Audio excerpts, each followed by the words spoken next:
if we do go back to the original idea of an MQL, I think that's where maybe you can start to like MQLs again.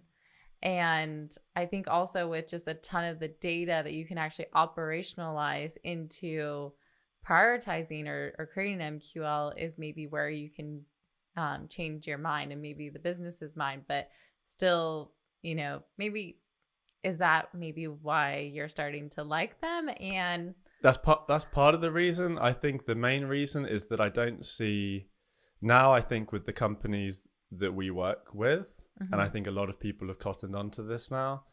I don't think it's mutually exclusive between caring about MQLs and caring about pipeline and revenue. mm-hmm. So now you can care about both, Yeah. right? Like, and the thing is, now companies are able to really tie their impact to revenue, and they realize that they have to. Marketing can't be seen as a cost center.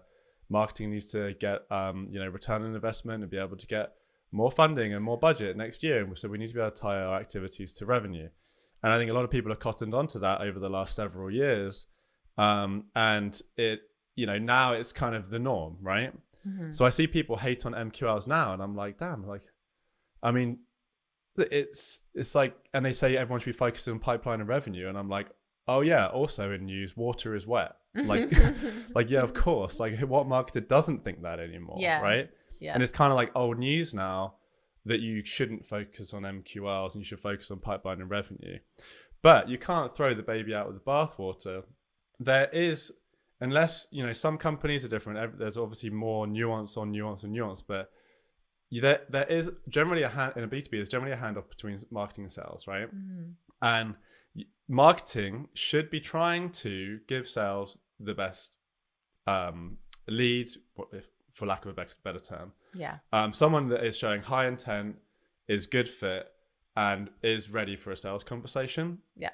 So if you have a high threshold for MQL, like maybe it's only demos or only contact us, or a lot of intent and not kind of like this fluffy way of handing over an MQL, then what is wrong with that? What is saying this is marketing has qualified this, and now sales, Mm-hmm. you are ready. Yeah. Now, I think when it comes down to metrics and tracking and performance reviews, looking at MQLs, I don't think that's super important. Focusing on pipeline and revenue is obviously far more important. Mm-hmm. But as a leading indicator, I think MQLs give you an idea of, is our marketing mix engaging with the right type of people, Mm-hmm. and is it engaging with them well?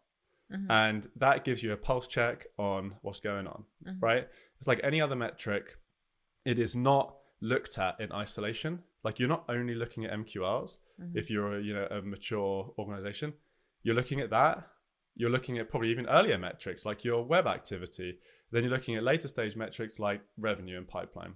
And if you're a marketing organization that ties that whole thing together, develops the story, has a good understanding of everything, then I don't see why MQL shouldn't be part of that story anymore. Whereas in the past, I used to think, just scrap it. It leads people down the wrong path. It's stupid. We should dump it. Now I think, if you are, obviously with the caveat, if you are focusing on pipeline and revenue as a marketing organization, and you do have a deep understanding of the programs and how you are impacting revenue, then why not also have a look at MQLs too as part of the story? And it's an earlier stage indication on what's working and what's not working.